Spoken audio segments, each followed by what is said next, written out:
You are watching Live OK Television.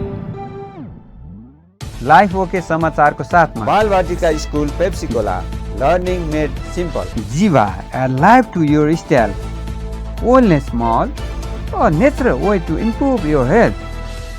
नमस्कार, life okay समाचारमा स्वागत छ। सुरुमा मुख्य समाचार। थप 241 जनामा कोरोना संक्रमण पुष्टि। सबै समुदाय एक भएर नेपालको विकासका लागि अघि बढ्नुपर्ने। नयाँ वर्षलाई स्वागत गरेर पुष 15 गते तमु लोसार पर्व मनाइयो।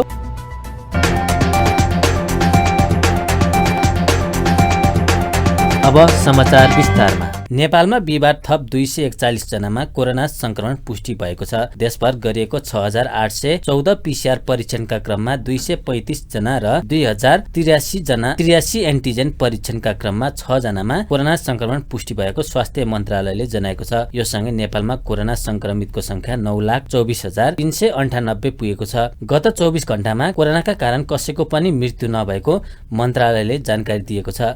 नेपालमा कोरोनाका कारण 11,590 जनाले ज्यान गुमाएका छन्। त्यस्तै 228 संक्रमित निको हुँदा हालसम्म नेपालमा 8,11,746 संक्रमित निको भएका छन्। हाल नेपालमा 4,871 सक्रिय संक्रमित आइसोलेसन र 103 जना क्वारेन्टाइनमा रहेको मन्त्रालयले जनाएको छ। नेपाली कांग्रेसका सभापति शेरबहादुर देउवाले सबै समुदाय एक भएर नेपालको विकासका लागि अघि बढ्नुपर्ने बताउनु भएको छ। तमु लोसारका अवसरमा काठमाडौँको टुँडीखेलमा आयोजित विशेष समारोहलाई सम्बोधन गर्दै प्रधानमन्त्री देउवाले नेपाली संस्कार र संस्कृतिमा आफ्नै विशिष्ट पहिचान र विशेषता रहेको भन्दै सबै समुदाय एक भएर नेपालको विकासका लागि अघि बढ्नुपर्ने बताउनु भएको हो। उहाँले विशेष गरी गुरुङ समुदायले मनाउने लोसार पर्व हाल एक विशिष्ट पहिचान सहितको पर्व रूपमा देशभर मनाइने गरेको उल्लेख गर्नुभयो। विविधता भित्रको एकता र सामाजिक सद्भाव सांस्कृतिक अभ्यासका उदाहरण रहेको भन्दै उहाँले सद्भाव र एकतालाई प्रवर्धन गर्ने उदाहरणीय पर्व मध्येको एक लोसार पनि भएको जिकिर गर्नुभयो। तमु गुरुङ तमु समुदायको नयाँ वर्ष प्रारम्भ हुन लागेको आजको पुनीत अवसरमा आयोजित कार्यक्रममा सहभागी हुन पाउँदा मलाई अत्यन्तै खुसी लागेको छ। तमु समुदायले यसपटकको आफ्नो महान चाड तमु लोसार हो गाई वर्गको बिदाई र बाघ वर्गको स्वागत गरी मनाउँदै हुनुहुन्छ। यस अवसरमा मुलभित्र र बाहिर रहेका सबै तमु समुदायमा सुख शान्ति सुस्वास्थ्यका साथै उत्तरोत्तर प्रगतिको हार्दिक शुभकामना व्यक्त गर्न चाहन्छु। नेपाल विभिन्न जाति जनजाति सम्प्रदाय भाषाभाषी धर्म र संस्कृति मिलेर बनेको साझा देश हो। विभिन्न जाति भाषाभाषी र सांस्कृतिक समुदाय बीच रहेको सहअस्तित्व पारस्परिक सहयोग सहिष्णुता तथा साझा परम्परागत मौलिक संस्कृति र सभ्यता नेपालीको पहिचान र गौरव हो। यिनै साझा र मौलिक सांस्कृतिक पक्षले अनेकतामा एकताको भावना सिर्जना गर्दै राष्ट्रिय एकता अखण्डतालाई सुली तुल्याउँदै आएको छन्। लोसार चाड विशेष गरी भोट बर्मेली समुदायका मानिसहरूले मनाउने महान चाड हो। यो चाड नेपालमा मात्र नभएर विश्वका अन्य मुलुकहरूमा पनि मनाउने गरिन्छ।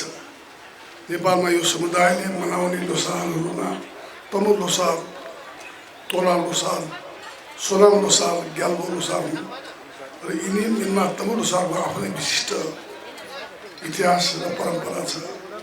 आदिमकालदेखि नै कुनै वैज्ञानिक गणना पद्धतिको विकास नहुँदा समयमा पनि समुदायका त्यति बेलाका अग्रज पुर्खाहरूले विभिन्न जीवजन्तुलाई आधार बनाई वर्ष गणना गर्ने पद्धतिको विकास गरेका थिए। यही परम्पराको निरन्तरताको रूपमा आजको दिनलाई गुरुङ जातिले तमु लोसारको रूपमा मनाउने भएको छ। विश्वव्यापी महामारीको रूपमा रहेको कोभिड-19 को कारणले हामी र हाम्रो समाजलाई पनि पुरा पारेको स्वास्थ्य र सुरक्षाको मापदण्ड पालनासहित यस पर्वलाई हामीले मनाउनु बुद्धिमानी हुनेछ। आजको पर्वले मुलुकको आर्थिक तथा सामाजिक विकासमा गुरुङ समुदायले पुर्याउँदै आएको योगदानलाई सबै सक्षम उजागर गर्न र यस समुदायको सभ्यता र संस्कृतिलाई अरू समुदाय समक्ष चिनाउनु र असुर राख्न मद्दत पुर्याउने विश्वास लिएको छु। यो पर्वले काठमाडौँ उपत्यकाभित्र बाहिर रहेका तमु समुदायहरू, विभिन्न वर्ग, सांस्कृतिक समुदाय र क्षेत्रसँग आबद्ध नागरिकको बीच आपसी मेलमिलाप, सद्भाव र सहिष्णुता सुदृढ गर्न पनि सहयोग पुग्ने विषय लिएको छु। कार्यक्रममा गुरुङ समुदायमा रहेर समाजमा उल्लेख्य काम गर्ने व्यक्तिहरूलाई सम्मान गरिएको थियो। गुरुङ समुदायले पुरानो वर्षलाई बिदाई गरी नयाँ वर्षलाई स्वागत गरेर पुष 15 गते तमु लोसार पर्व मनाएका छन्। लहको अर्थ वर्ष र सारको अर्थ फेरिनु भएकाले वर्ष फेरिने दिनलाई तमु लोसार भनिएको हो। तमु लोसारलाई गुरुङ समुदायले नयाँ वर्षका रूपमा भव्य रूपमा मनाउँछन्। तमु लोसार पर्व सूर्यको किरणसँग सम्बन्धित छ। गुरुङ बाहुल्य रहेको लमजुङ, गोर्खा, तनहु, स्याङ्जा, मनाङ, कास्की पर्वत लगायत जिल्लामा सूर्यको ताप पहिले आउने भएकाले पुष 15 मा यो पर्व मनाउने गरिएको हो। यसपछि क्रमशः तामाङ र शेर्पा जातिको बसोबास भएको क्षेत्रमा सूर्यको ताप आउने भएकाले माघ र फागुनमा यो पर्व मनाइने विश्वास गरिन्छ। तमु लोसारका अवसरमा काठमाडौँको टोडी खेलमा विशेष कार्यक्रमको आयोजना गरिएको थियो। पुष 15 गतेको रात सबैभन्दा लामो हुने र यसपछिका रात घट्दै जाने भएकाले पनि यस पर्वको महत्त्व रहेको बताइन्छ।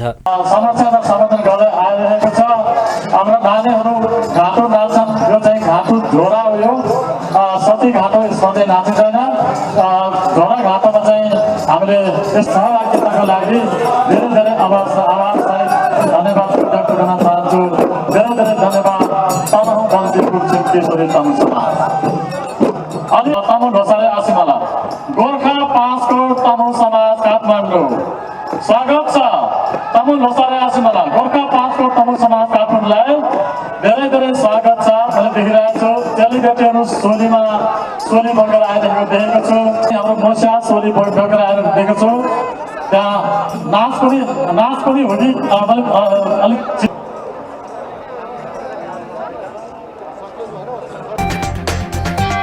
डायबिटिज प्राय सबैजनामा देखा पर्ने समस्या हो। एकपटक डायबिटिज तपाईको शरीरमा देखा परिसकेपछि यसलाई हराउन मुस्किल हुन्छ। तपाई पनि डायबिटिजले गर्दा चिन्तित हुनुहुन्छ भने यसलाई सुधार गर्न अर्थात् डायबिटिजलाई लेभलमा राख्न चाहनुहुन्छ भने हामीले लिएर आएका छौँ डायबिटिज प्लस। यो फुड सप्लिमेन्ट भएकोले तपाईहरूले आफ्नो सुगर लेभल अनुसार प्रयोग गर्न सक्नुहुनेछ। यसले तपाईलाई कमजोरको अनुभव गराउँदैन, शरीरलाई फुर्तिलो बनाउनका साथै तपाईलाई हेल्दी राख्न पनि मद्दत गर्दछ। डायबिटिज प्लस खरिदका लागि हजुरले स्क्रिनमा देखाइएको नम्बरमा कल गर्न सक्नुहुनेछ। सम्पर्क नम्बर 9843 10 20 30।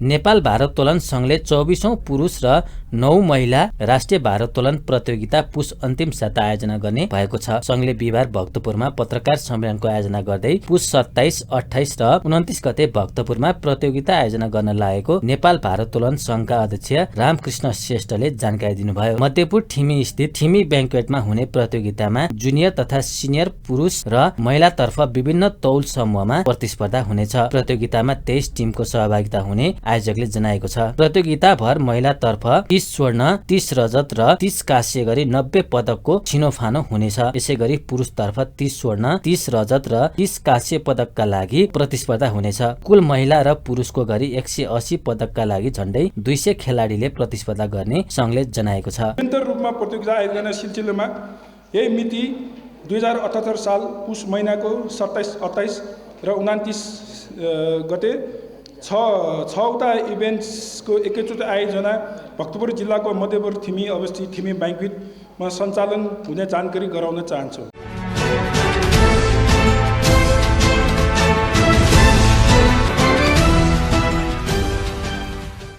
बङ्गलादेशको राजधानी ढाकामा भएको ABC central John volleyball championship विजेता नेपाली महिला टिम स्वदेश फर्किएको छ। खेलाडीलाई स्वागत गर्न खेलकुद मन्त्री महेश्वर जङ गहतराजका साथै भलिबल संघका अध्यक्ष मनोरञ्जन रमण शर्मा, उपाध्यक्ष निरज मास्के र रञ्जन खड्का, केन्द्रीय सदस्य रोशन श्रेष्ठ लगायत पदाधिकारी विमानस्थल पुगेका थिए। फाइनलमा उज्बेकिस्तानलाई पराजित गर्दै लगातार दोस्रो संस्करणमा उपाधि जितेको नेपाली टिमलाई मन्त्री गहतराजले माला लगाइदिनु भएको थियो। स्वागत कार्यक्रममा मन्त्री गहतराजले नेपालका महिला र पुरुष भलिबल टिमले आउँदो एसियन गेम्समा सहभागिता जनाउने घोषणा गर्नुभयो। अहिले ऋण खोजेर ढाका प्रस्थान गरेको नेपाली टिमलाई आउने एसियन गेम्समा भने सरकारले आफ्नै खर्चमा पठाउने मन्त्री गहतराजले बताउनुभयो। उहाँले नेपालको राष्ट्रिय खेल भइकन पनि पूर्वाधारमा पछि रहेको तर्फ उल्लेख गर्दै भलिबल संघको आफ्नै अफिस र कवर हल रङ्गशाला परिसरमै निर्माण गर्ने पनि प्रतिबद्धता जनाउनुभयो। त्यस्तै उहाँले एसियन सेन्ट्रल जोन विजेता खेलाडीलाई जनाई 5 लाख पुरस्कार दिने निर्णय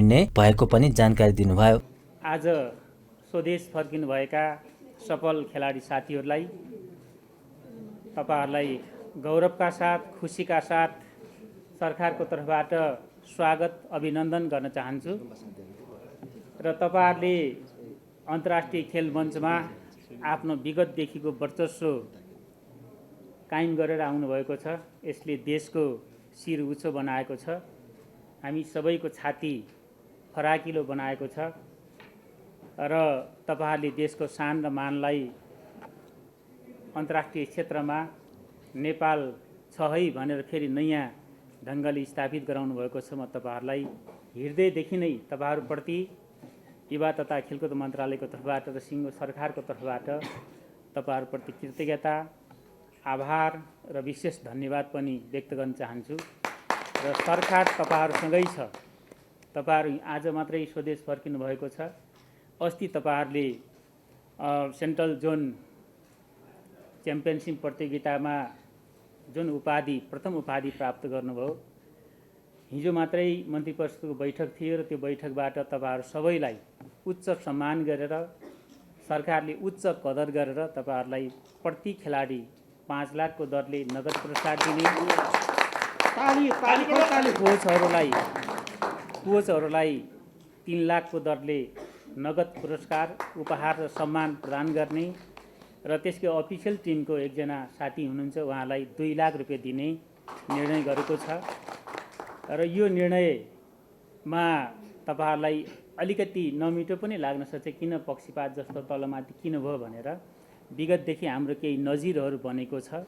हामी तत्कालै मैले अस्ति तपाईहरु जाने बेला पनि भनेको थिएँ, म तपाईहरुलाई एयरपोर्ट आउने सौभाग्य प्राप्त हुनेछ। तपाईहरुले त्यो सौभाग्यता प्राप्त गर्ने अवसर हामीलाई दिनुहुनेछ र हामी यो पुरस्कार सम्मानसँग सम्बन्धित कार्यविधि पनि तयार गर्दैछौँ र त्यो कार्यविधि तयार गर्ने क्रममा अहिले मन्त्रालयमा छ।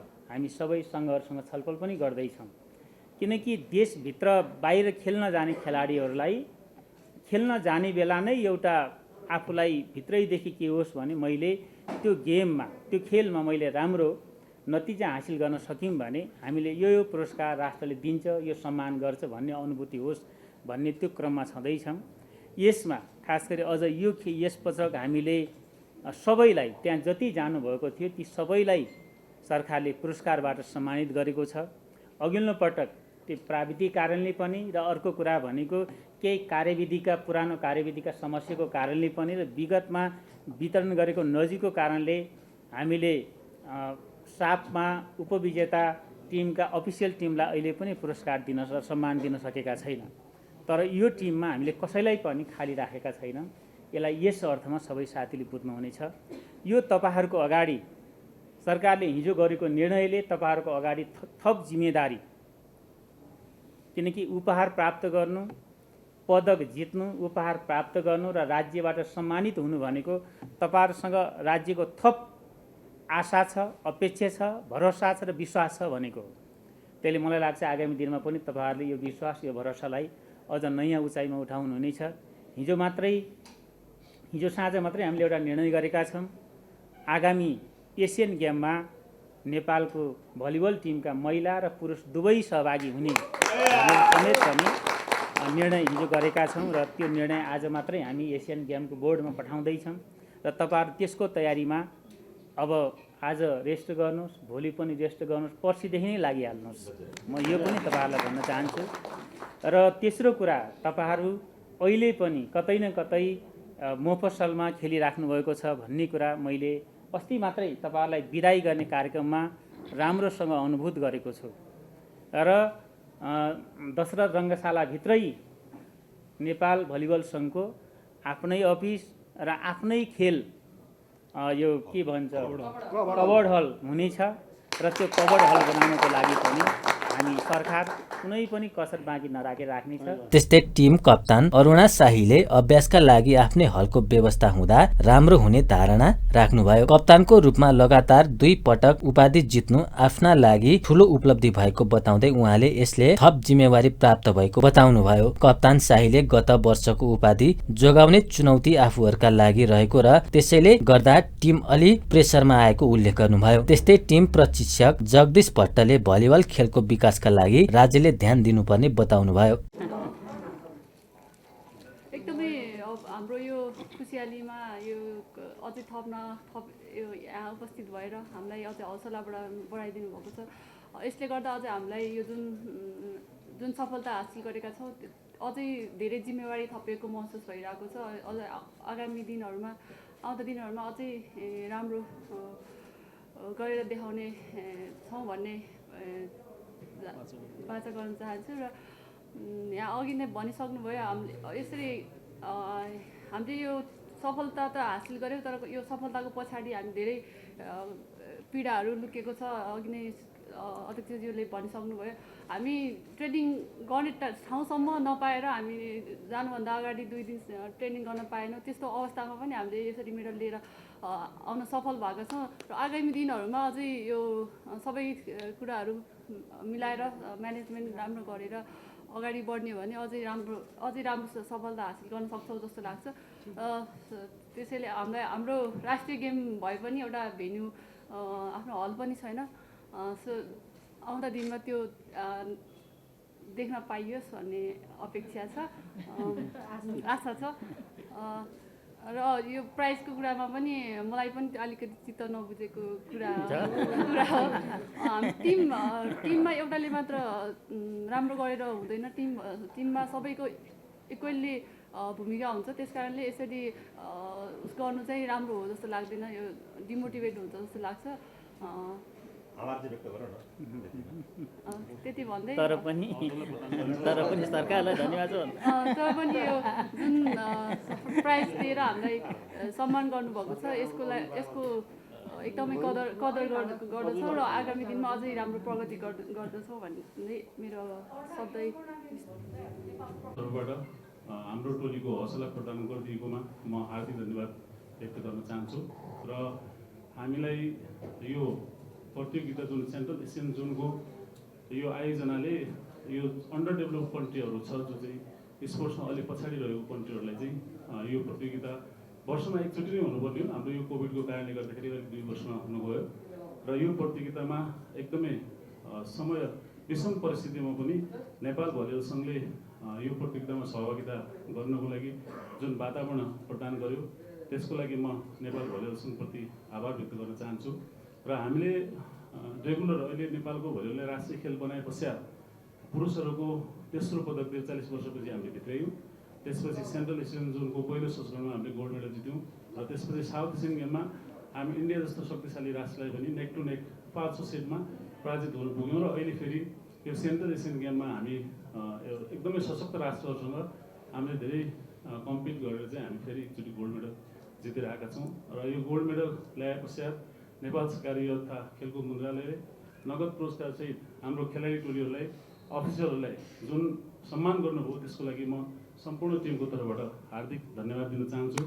र मन्त्रीज्यूले जुन एउटा अस्ति हामीलाई बिदाय गर्दाखेरि आज जुन प्रकारको अभिव्यक्ति हामीले पायौँ र मलाई लाग्छ नेपालको राष्ट्रिय खेल भलिबल सँगै नेपालको समग्र खेलकुद अब चलायमान हुन्छ कि जस्तो मलाई फिल भएको छ। किनभने उहाँ एकदमै एनर्जेटिक हुनुहुन्छ, एकदमै बोल्ने कम काम बढी गर्ने मलाई महसुस भयो। किनभने हामीले अस्ति नै क्यास प्राइज भनिरहेको छ धेरैले, तर सरप्राइज रूपमा जुन एउटा नगद पुरस्कारको पनि सम्मान गरेर उहाँले चाहिँ एकदमै इमिडिएट नेपाल सरकारको क्याबिनेटबाट पास गराएर चाहिँ खेलाडीहरूलाई एकदमै उत्साहित बनाएको छ र हामीले नभनिकनै उहाँले चाहिँ राष्ट्रिय खेलकुद परिषदको हाताभित्र नै राष्ट्रिय खेलकुद इन्डोर कभर्ड हलको निर्माण गर्ने भन्ने कुरा पनि गरेको छ र हामीले खेल्ने कुरा हो, हामीले चाहिँ खेलको मैदानमा आफ्नो स्किल क्षमतालाई चाहिँ प्रदर्शन गरेको कुरा हो र त्यो प्रदर्शन गर्नुको निम्ति वातावरण बनाउने राज्यको काम। त्यसले गर्दाखेरि यो काम आगामी दिनमा नेपाल सरकार युवा तथा खेलकुद मन्त्रालय र भलिबल सङ्घको एउटा नीति र नियमलाई फलो गरेर उहाँको कार्यक्रमलाई चाहिँ सहयोग गरेर चाहिँ नेपालको राष्ट्रिय खेल भलिबल मार्फत देशव्यापी रूपमा 77वटै जिल्लामा र 68% भूभाग पहाडले ओगटेको, 11% भूभाग तपाईँको चाहिँ हिमालले ओगटेको जुन देशमा साँच्चीकै भलिबल खेल मार्फत युवा जेनेरेसनलाई चाहिँ एउटा अनुशासन, अब्बल, गतिशील र चलयमान बनाउने हो र खेलकुदमय वातावरणको क्रिएट भलिबल खेलबाट गर्ने हो र दक्ष जनशक्तिलाई उत्पादन गरेर राष्ट्रलाई समुन्नत राष्ट्र, समृद्ध राष्ट्र बनाउने भने नेपालको भलिबल खेलमै 1 नम्बरमा आउँछ जस्तो मलाई लाग्छ। मङ्गलबार उज्बेकिस्तानलाई 3-2 को सेटमा हराउँदै नेपालको महिला टिम च्याम्पियनशिप बनेको थियो। नेपाल लगातार दोस्रो पटक च्याम्पियन बनेको हो। पुरुषतर्फ भने नेपाल चौथो स्थानमा रह्यो। तेस्रो स्थानका लागि भएको खेलमा नेपाल उज्बेकिस्तानसँग 3-0 को सेटमा पराजित भएको थियो।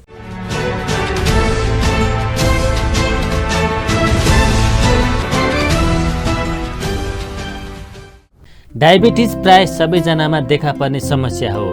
एकपटक डायबिटिज तपाईको शरीरमा देखा परिसकेपछि यसलाई हराउन मुस्किल हुन्छ। तपाई पनि डायबिटिजले गर्दा चिन्तित हुनुहुन्छ भने, यसलाई सुधार गर्न अर्थात् डायबिटिजलाई लेभलमा राख्न चाहनुहुन्छ भने हामीले लिएर आएका छौँ डायबिटिज प्लस। यो फुड सप्लिमेन्ट भएकोले तपाईहरूले आफ्नो सुगर लेभल अनुसार प्रयोग गर्न सक्नुहुनेछ। यसले तपाईलाई कमजोरको अनुभव गराउँदैन, शरीरलाई फुर्तिलो बनाउनका साथै तपाईलाई हेल्दी राख्न पनि मद्दत गर्दछ। डायबिटिज प्लस खरिदका लागि हजुरले स्क्रिनमा देखाइएको नम्बरमा कल गर्न सक्नुहुनेछ। सम्पर्क number 9843 10 20 30।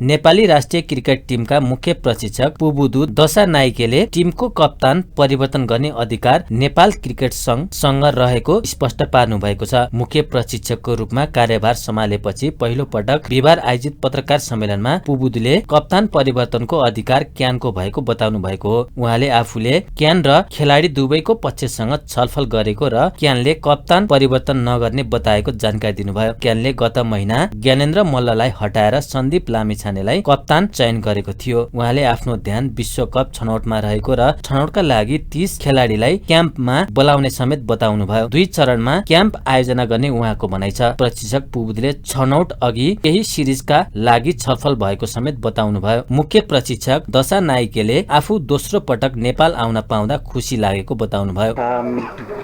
Just want to go through few of the things that few of the plans that we have for the next few months.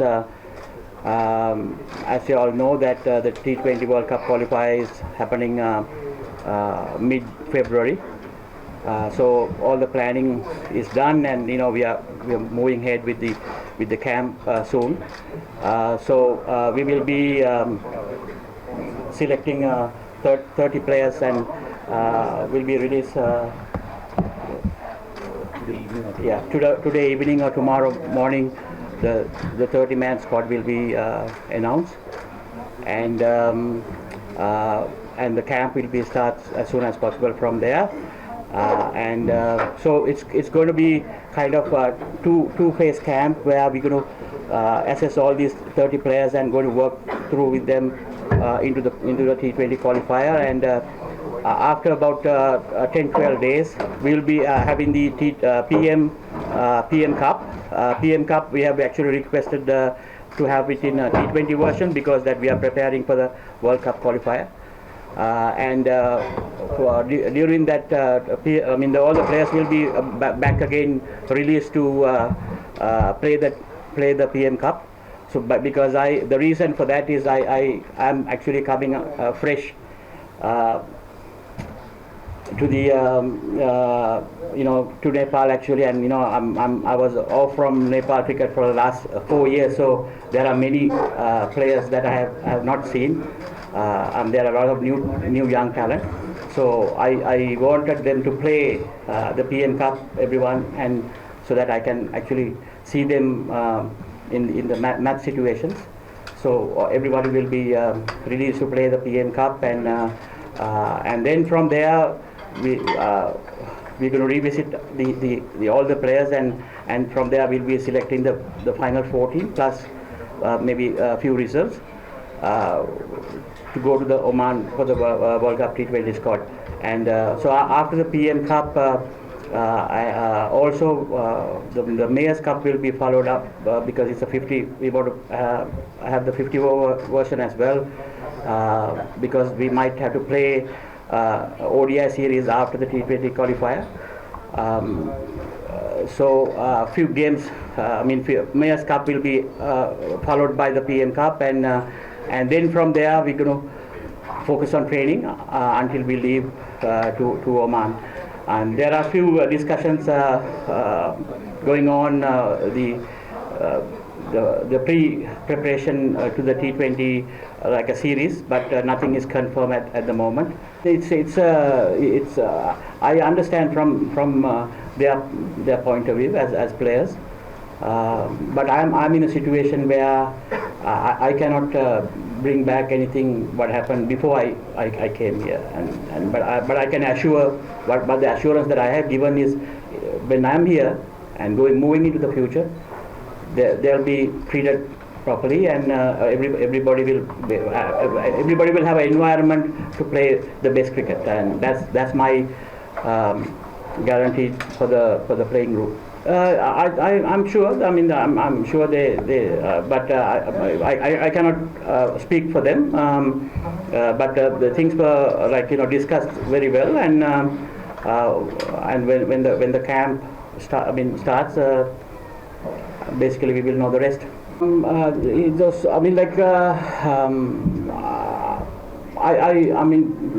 Firstly, I hope that will not happen. But secondly, I think it's a national team, so it's the whole country, and if you ask my point of view for it, I don't think that we can hold for any individual. I think it's a fair call where we have to move forward with the best that we have. But I'm still positive that once the camp been called, the players will be in the hotel, and I will have more opportunity to sit down and discuss things. That's the reason that we want to solve it within the next 2-3 days. I think we have enough time. When you take the time, it's about 45 days before the first game, starting from January 1st. I'm hoping to resolve everything once the camp starts, and once I have the players in front of me, the whole group. And then once we are ready to with all these issues, once we have sorted out all these issues, only I'm going to take them to the ground. So first 1 or 2 days we will be sitting in a room and iron out all the issues. That will not happen, because I sat with the president and had a very good discussion, not only with the president, the secretary, treasurer, and some board members, and that's the board decision, and as a coach I cannot challenge that. I have respect their views and their decisions, and they are solid on that will not leave us back. Nepali युवा खेलाडीमा प्रतिभा रहेको भन्दै मुख्य प्रशिक्षक दशा नाइकेले अरु associate देशमा यस्तो नदेखिएको टिप्पणी गर्नुभयो।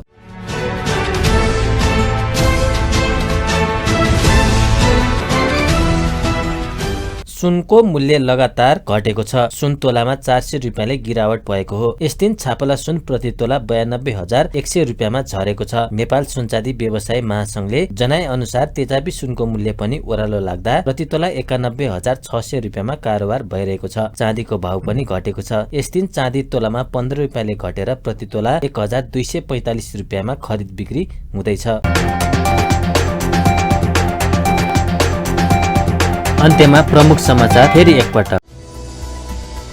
थप 241 जनामा कोरोना संक्रमण पुष्टि। सबै समुदाय एक भएर नेपालको विकासका लागि अघि बढ्नुपर्ने। नयाँ वर्षलाई स्वागत गरेर पुस 15 गते तमु लोसार पर्व मनाइयो। हस्त अहिलेका लागि लाइफ ओके समाचार यति नै। हेर्दै गर्नुहोला लाइफ ओके टेलिभिजन। नमस्कार।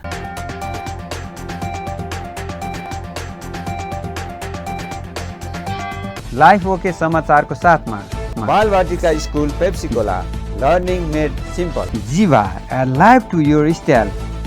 Wellness Mall, a natural way to improve your health.